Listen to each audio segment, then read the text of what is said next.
My name's Anna, I just turned 27, and I was about to marry Jake, my college sweetheart. Everything was going smoothly until my mom called out of the blue. Anna, sweetie. Her voice was way too chipper. What kind of suit do you think Tom should wear when he walks you down the aisle? I nearly choked on my coffee. Tom was her latest conquest. Some younger guy I'd seen maybe twice or thrice. Mom, what are you talking about? Grandpa's walking me down the aisle. There was a long pause. Then she exploded. What? You can't do that to me, Anna. Tom needs to practice being a father.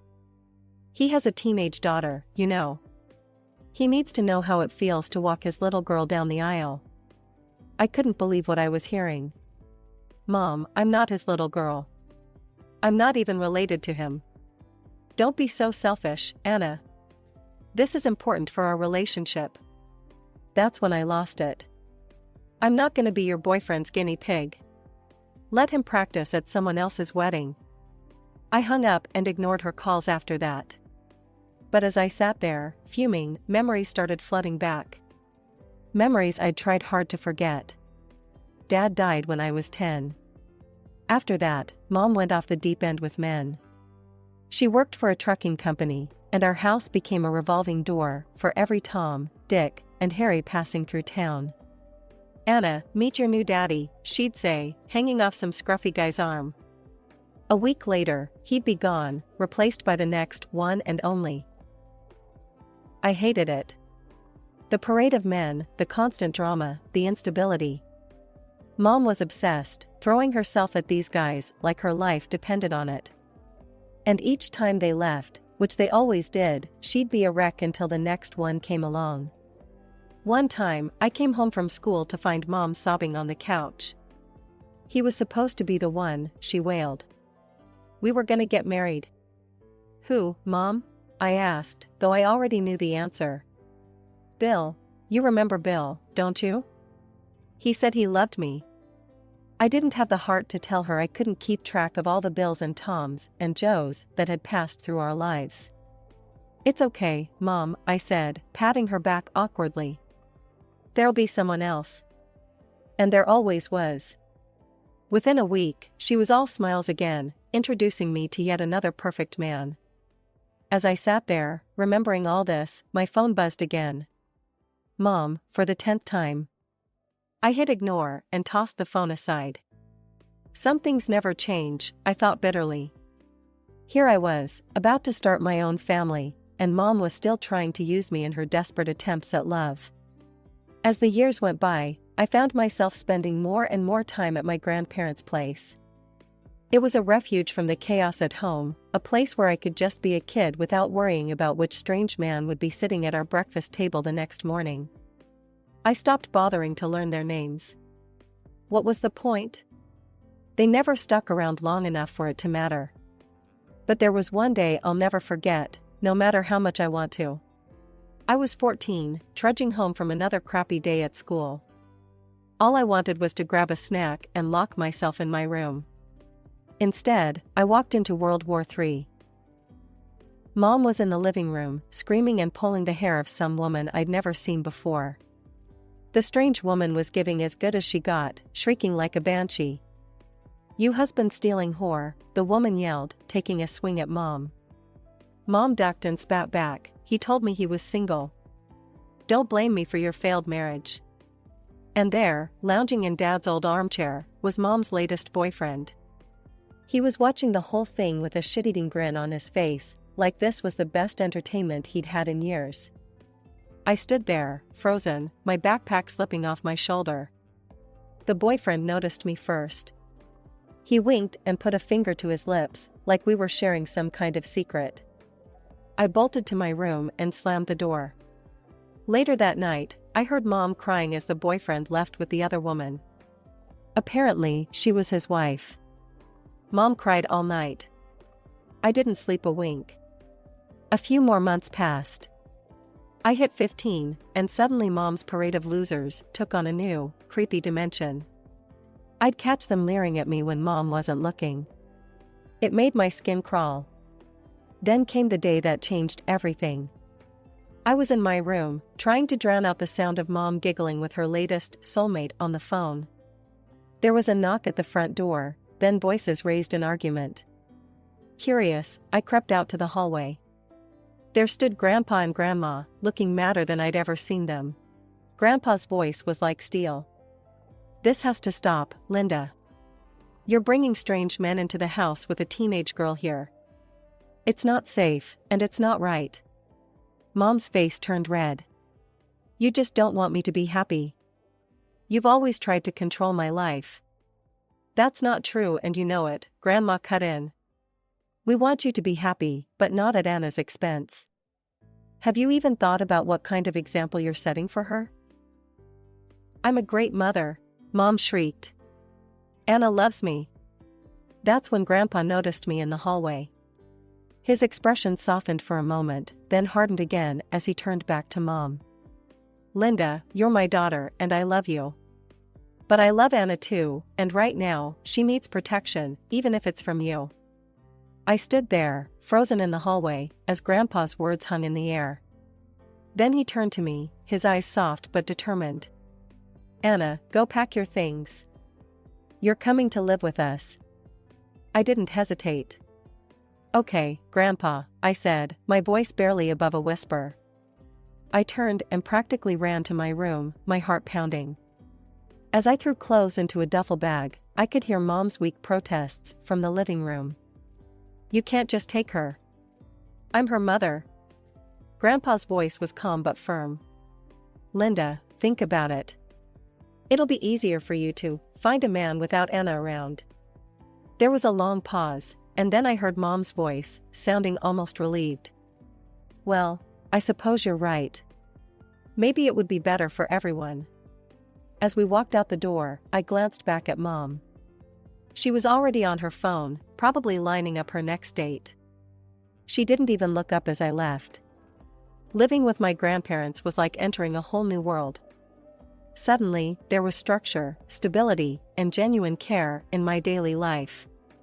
Grandma always had breakfast ready in the morning, and we'd sit together, talking about my plans for the day.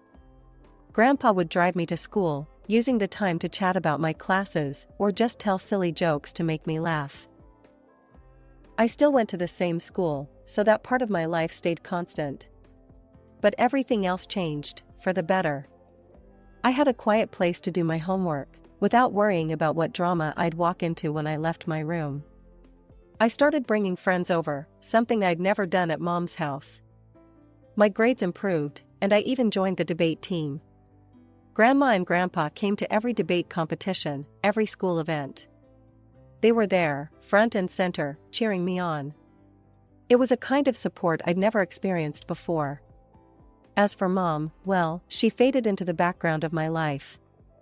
We talked on the phone sometimes, but the conversations were always short and superficial. Years passed this way. Before I knew it, I was putting on my cap and gown, ready to graduate high school. To my surprise, Mom showed up at the ceremony. She sat with my grandparents, looking uncomfortable and out of place. After I got my diploma, she gave me a quick hug. "I'm proud of you, sweetie," she said, but her eyes were already darting around the crowd. "Thanks, Mom," I replied, not knowing what else to say. "Listen, I've got to run. I have a date with this amazing guy I met last week. You understand, right?" And just like that, she was gone, leaving me standing there in my graduation gown, watching her hurry out of the auditorium. Thanks to my grandparents' generosity and support, I headed off to college with a spring in my step and hope in my heart. I decided to major in finance, joining the investment management program. That's where I met Jake. We started off as study buddies, cramming for exams and bitching about our hard-ass professors. Jake was easy to talk to, with a dry sense of humor that never failed to make me laugh. As the semesters flew by, our friendship deepened. It wasn't until our senior year that things changed. We were pulling an all-nighter for our portfolio management final when Jake looked at me, his eyes bleary from lack of sleep, and said, "You know, Anna, I think I'm in love with you." And just like that, we were a couple. It felt natural, like the logical next step in our relationship. By the time we graduated, we knew we wanted to spend our lives together. Now here we were, planning our wedding. It should have been the happiest time of my life, but Mom had to go and complicate things, as usual. I'd only met her latest boyfriend, Tom, a handful of times when I visited her. He was younger than her, probably in his late 30s, with a teenage daughter from his previous marriage. He seemed nice enough, I guess, but I couldn't for the life of me understand why Mom thought he should walk me down the aisle. After Mom's phone call, I knew I needed to talk to Grandpa. I drove over to my grandparents' house, the place that had been my true home for so long. Grandma greeted me with a hug and a plate of cookies. "What's wrong, sweetie? You look upset." I sighed, sinking into the familiar comfort of their couch. "It's Mom. She's got some crazy idea about her boyfriend walking me down the aisle at my wedding." Grandma and Grandpa exchanged a look I couldn't quite read. "What do you want to do, Anna?" Grandpa asked gently. I looked at him, this man who had been more of a father to me than anyone since Dad died. "I want you to walk me down the aisle, Grandpa. You're the one who's been there for me. You're the one who saved me." Grandpa's eyes got misty. He cleared his throat gruffly. "Well, if that's what you want, I'd be honored. But if you decide you want your mother's friend to do it, I'd understand that too." I shook my head firmly. "No, I don't need to choose. I made my choice a long time ago. It's you, Grandpa. It's always been you." Grandma came over and hugged us both. "Your mother isn't going to like this," she warned. I sighed. "I know, but it's my wedding. Don't I get a say?" Just then, my phone buzzed. It was Jake. I put him on speaker. "Hey babe, how'd it go with your grandparents?" I filled him in quickly. When I finished, there was a pause. "Jake, you still there?" "Yeah, I'm here," he said. "Look, Anna, you know I support you, right? Whatever you decide about this, I'm in your corner. If you want your grandpa to walk you down the aisle, then that's what should happen. Your mom, well, she'll just have to deal with it." I felt a wave of relief wash over me. This was why I loved Jake. He got it. He understood. "Thanks, Jake," I said softly. "I love you." "Love you too. See you tonight?" After I hung up, I looked at my grandparents. They were smiling at me, pride evident in their eyes. I thought I'd made myself clear, but Mom wasn't about to let it go that easily. My phone rang constantly over the next few days, always her number flashing on the screen. Finally, I answered, bracing myself for the storm. "Anna, you need to reconsider this," Mom said, not even bothering with a hello. "Tom really wants to walk you down the aisle. It would mean so much to him." I pinched the bridge of my nose, feeling a headache coming on. "Mom, I've already told you. Grandpa is walking me down the aisle. End of story." "But Anna, you don't understand. This could really strengthen my relationship with Tom. He might get offended if I can't convince you. Don't you want me to be happy?" I lost it. "Your boyfriend's whims are your problem, Mom. I'm busy planning my wedding. Please, just stop." There was a pause, then Mom's voice turned cold. "Fine. If that's how you want to be, maybe I won't come to the wedding at all." The old me might have backpedaled, might have tried to smooth things over. But I wasn't that scared little girl anymore. "You know what, Mom? If that's how you feel, then don't come. This is supposed to be the happiest day of my life, and I don't need your drama." I hung up before she could respond, my hands shaking with anger and something else, relief, maybe? A few days passed, and I started to relax. Maybe Mom had finally gotten the message. Maybe she'd cool off and we could talk things through like adults. I should have known better. I was at work, deep in a financial report, when my boss's assistant came to my desk. "Anna, Mr. Thompson wants to see you in his office." Confused, I made my way to the corner office. As soon as I opened the door, I knew something was wrong. There, sitting across from my boss, were Mom and Tom. Mom's face was streaked with tears, her makeup a mess. As soon as she saw me, she let out a wail. "Oh, Anna, how could you be so heartless? Refusing your own parents like this." I stood there, shell-shocked, as she pointed first to herself, then to Tom. She turned to my boss, her voice pitched for maximum dramatic effect. "Mr. Thompson, please, you have to talk some sense into her. She's tearing this family apart." Mr. Thompson looked deeply uncomfortable, his eyes darting between Mom and me. Before I could say a word, Mom stood up, grabbed Tom's hand, and swept past me out of the office. As she passed, she shot me a look of pure triumph. As the door closed behind Mom and Tom, leaving me alone with Mr. Thompson, I felt like I might throw up. My face burned with embarrassment as my boss leaned back in his chair, eyebrows raised. "So, Anna," he said slowly, "care to explain what that was all about? What's this about tearing apart the family?" Reluctantly, I gave him a quick rundown of the situation: Mom's demand that her boyfriend walk me down the aisle, my refusal, and the resulting drama. As I talked, I could see his expression changing from confusion to understanding to, was that sympathy? When I finished, he let out a long whistle. "Well, I'll be damned. You know, Anna, your mother reminds me a lot of my ex-wife." "Sir?" I said, not sure where this was going.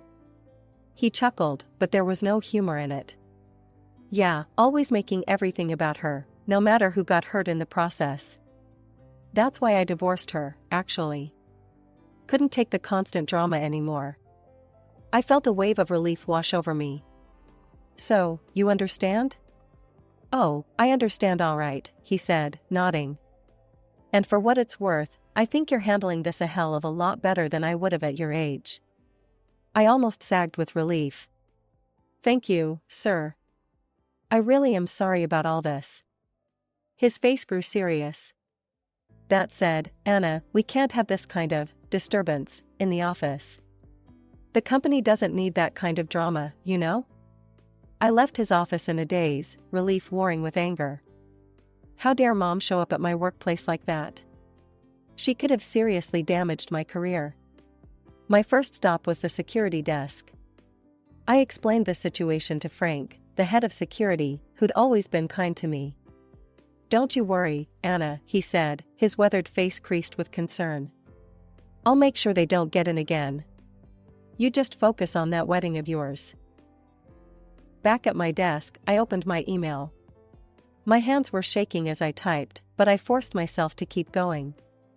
"Mom, I can't believe you showed up at my office today. You could have jeopardized my job with that stunt. I've tried to be understanding, but this is the last straw. I'm writing to inform you that you are no longer invited to my wedding. Your boyfriend is not invited either. Please do not try to contact me or show up at my workplace again. I need space from you and your drama. I hope someday you can understand why I'm doing this, but right now, I need to protect myself and my happiness. Anna." I hit send before I could second-guess myself, then sat back, feeling drained but oddly liberated. The next day, I called Grandma and Grandpa to let them know what had happened. There was a long silence after I finished speaking. "Oh, sweetie," Grandma said finally, her voice thick with emotion. "You did the right thing. It's not easy, but sometimes we have to set boundaries, even with family." Grandpa's voice was gruff when he spoke. "We're proud of you, Anna. And we'll be there on your big day, no matter what." Over the next few weeks, Jake and I threw ourselves into wedding planning. We decided on a relatively small affair, about 50 people, just our closest friends and family. Every time I looked at the guest list, I felt a pang at Mom's absence. But then I remembered her behavior, her selfishness, and I knew I'd made the right choice. Jake's parents were wonderfully supportive through it all. His mom helped me pick out my dress, and his dad offered to handle the music for the reception. They never once mentioned the drama with my mom, but their quiet support meant the world to me. The big day had finally arrived. I stood just outside the church doors, my heart pounding with a mix of excitement and nerves. Grandpa stood beside me, looking dapper in his tuxedo, his eyes misty with emotion. The wedding march began to play, and the door swung open. I could see Jake waiting for me at the altar, his face lighting up as he saw me. This was it. This was the moment I'd been dreaming of. We'd barely taken 2 steps when a commotion erupted behind us. I turned, my stomach dropping as I saw Mom and Tom pushing their way through the doors. "Stop!" Mom shrieked, her face red with anger. "This isn't right. Tom should be walking her down the aisle." I couldn't believe it. Even now, even here, she was trying to make this about her. "Mom," I hissed, "what are you doing? You're not invited." She ignored me, turning to Grandpa instead. "Step aside, old man. This isn't your place." I felt rage boiling up inside me. "How dare you," I spat. "How dare you try to ruin my wedding day because of your stupid whim? Get out." Mom's face crumpled, and the waterworks started. It was a performance I'd seen 1,000 times before. "Oh, Anna," she wailed, "how can you be so cruel? After everything I've done for you? I raised you all alone after your father died." I was about to respond when Grandpa stepped forward, his voice calm but steely. "That's enough, Linda. Everyone here knows your reputation. Everyone knows who really raised Anna. You need to leave. Now." Mom looked around, seemingly noticing the guests for the first time. Dozens of faces stared back at her, a mix of shock, disgust, and second-hand embarrassment clear in their expressions. No one was buying her act. Her face hardened, the fake tears disappearing in an instant. "Fine," she snarled. "If that's how you want it, Anna, then I'm done. I disown you. I have Tom now, a man who actually appreciates me. You've always been stupid and arrogant anyway." I felt like I'd been slapped, but before I could respond, Grandpa stepped forward again. "Well, Linda," he said, his voice cold, "if that's how you feel, then let me make something clear. You're out of my will. And you're out of my house. It's my property, and I want you gone by the end of the week." As Grandpa's words echoed through the church, I watched the color drain from Mom's face. She turned to Tom, clearly expecting his support, but his expression had completely changed. He glanced at Grandpa, then back at Mom. "Wait, did he just say you're out of his will? And kicked out of the house?" Mom nodded weakly, her eyes pleading. Tom's face hardened.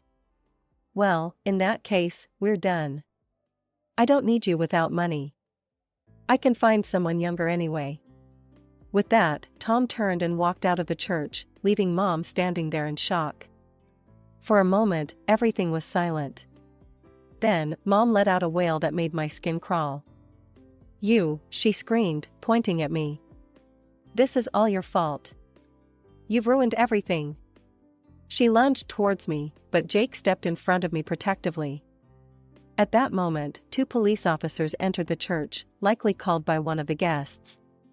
"Ma'am," one of the officers said, approaching Mom, "we're going to need you to calm down and leave the premises." But Mom was beyond reason. She began to sob and scream, hurling insults at everyone as the officers gently but firmly escorted her out. Her screams echoed through the church even after the doors closed behind them. We took a 30-minute break to regroup. When we returned, the ceremony was beautiful. As Jake and I exchanged our vows, I felt a sense of peace wash over me. This was right. This was how it was meant to be. The reception that followed was filled with love and support. Throughout the evening, guests approached us to offer their congratulations and support.